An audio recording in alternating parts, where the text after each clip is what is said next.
Bonjour à tous, j'espère que vous allez bien. Je suis ici en direct de Quito, dans les montagnes environnantes. C'est très joli.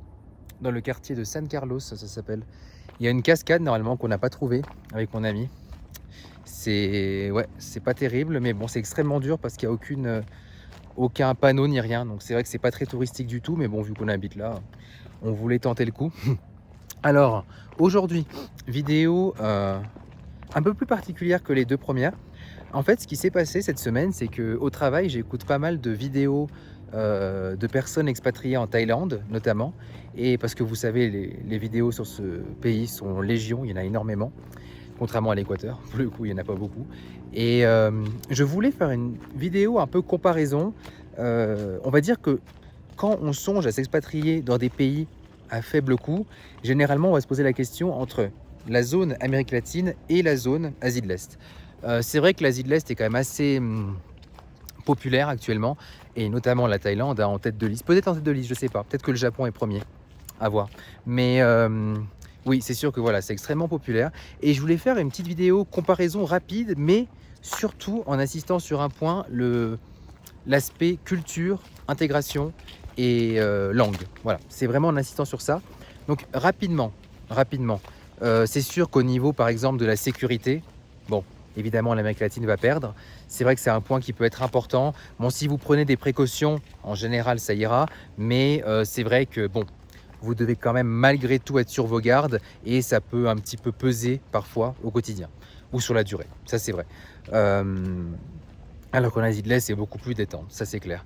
Et également, autre point important, c'est vrai que bien que les deux zones soient pas chères, enfin par rapport à la France, je dirais malgré tout que l'Asie est quand même bien moins chère.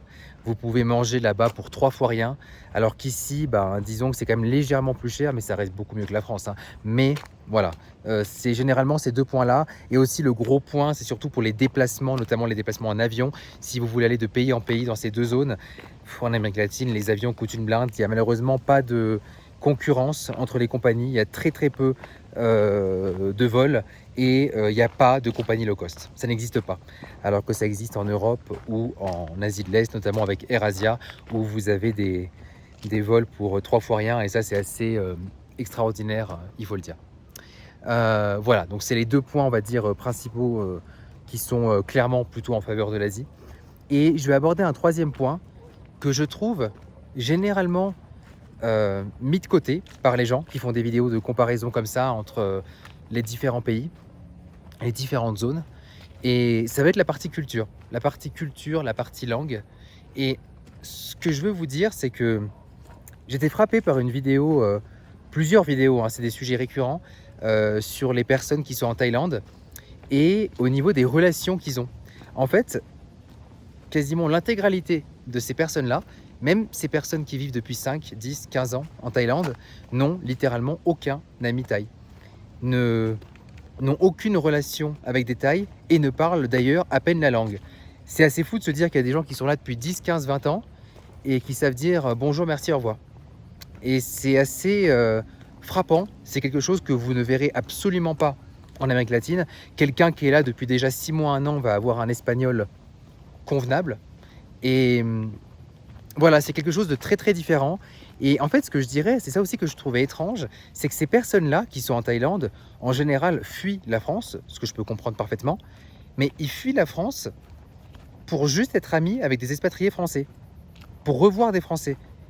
Et c'est drôle parce que moi, j'ai jamais été comme ça. En fait, lorsque je voyage ou lorsque je vis là ici à Quito, je les évite les Français. Parce que, ok, je suis d'accord que la France peut être un pays qu'on veut fuir, je comprends parfaitement.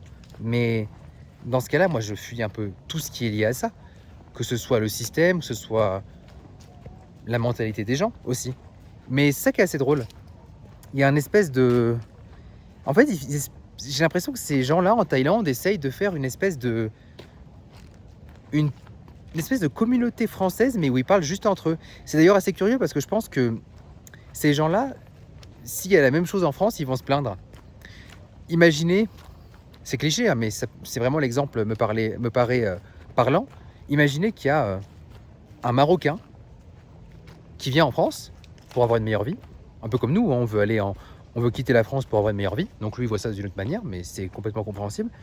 Et imaginez que ce Marocain, il parle que avec des amis marocains, qu'il a que des relations avec des Marocains, qui ne parlent pas français dans la rue, qui parlent uniquement en arabe et qui n'est pas du tout intégré socialement. Je dis bien socialement, au pays.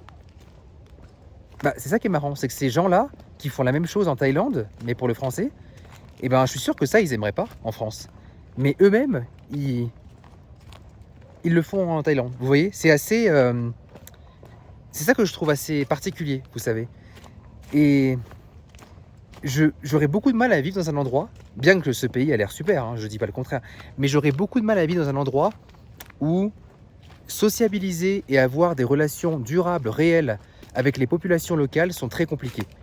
Que ce soit par rapport à l'écart de langue et de culture. Parce que même parfois, je vois certaines personnes qui ont des bases solides en Thaï, et bien même eux, ils ont du mal à avoir des relations durables avec la population locale.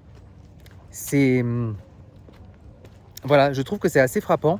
Alors qu'ici, forcément, vous avez l'espagnol, qui est une langue, on va dire, latine, hein, qui est proche de la nôtre et qui n'est pas très dure à apprendre. Vous pouvez être fonctionnel en 6 mois, 1 an. Et c'est super facile de rencontrer des locaux et de parler avec eux, de parler leur langue, même si je suis loin d'avoir un niveau courant en espagnol. Mais toutes mes relations sont avec des locaux, que des équatoriens, personne d'autre. Moi, je les fuis, les Français, je veux pas les voir. J'ai pas de dissonance cognitive par rapport à ça, je veux pas les voir, les Français. Bon, évidemment, si je vois un Français dans la rue, on peut parler 5 minutes parfois, mais je veux dire, je prends pas son numéro, quoi. Moi, je m'en fous. Je suis pas du tout là pour être en couple avec une Française ou avoir des amitiés français. Vraiment pas. Et c'est, j'ai l'impression, une différence principale qu'il y a avec l'Asie. De ce que je vois, bien sûr, de ce que je vois dans tous les retours, dans toutes les vidéos que vous pouvez voir sur l'Indonésie, la Thaïlande, etc. Et en fait, du coup, les personnes comme moi qui veulent vraiment s'intégrer à la population locale et se sentir un petit peu, entre guillemets, chez soi, se sentir intégré, parler avec mes collègues, sortir avec mes collègues qui sont tous équatoriens, tous sauf moi, avoir des amitiés avec des équatoriens et dater des femmes équatoriennes. Voilà. Pas de françaises ici. Non, non. Donc voilà. On va dire que les personnes qui ne supporteraient pas de se sentir un petit peu à l'écart dans un pays, vraiment ostracisées, marginalisées, ben je pense que vous n'allez pas aimer l'Asie. Vous allez peut-être l'aimer au début, pour le coût de la vie, pour une culture qui est quand même très sympa, mais après, sur le long terme, ça doit être pesant. Ça doit être pesant d'avoir une incompréhension constante avec la population et avoir des relations beaucoup plus courtes. Voilà, c'était ça dont je voulais parler. Dites-moi ce que vous en pensez dans les commentaires. Je trouve que c'est souvent assez peu traité sur YouTube. Et puis, généralement, cet aspect de langue, les gens disent « Ah oui, mais bon, c'est pas grave. » Moi, je trouve pas. Pour moi, c'est quand même quelque chose d'assez fondamental. Donc, voilà. Dites-moi ce que vous en pensez.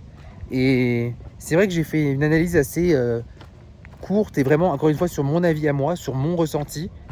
Et voilà, après, c'est sûr que même si c'est quelque chose qui manque en Thaïlande, par exemple, peut-être que tout le reste peut avoir des bons côtés.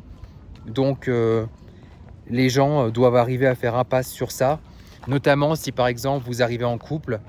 Voilà, vous êtes avec votre couple et puis vous vivez ensemble tous les deux. Mais même malgré ça, j'aimerais pas. Bon, voilà. Allez, bah, je vous dis à la prochaine. Et puis, dites-moi ce que vous en pensez. À plus.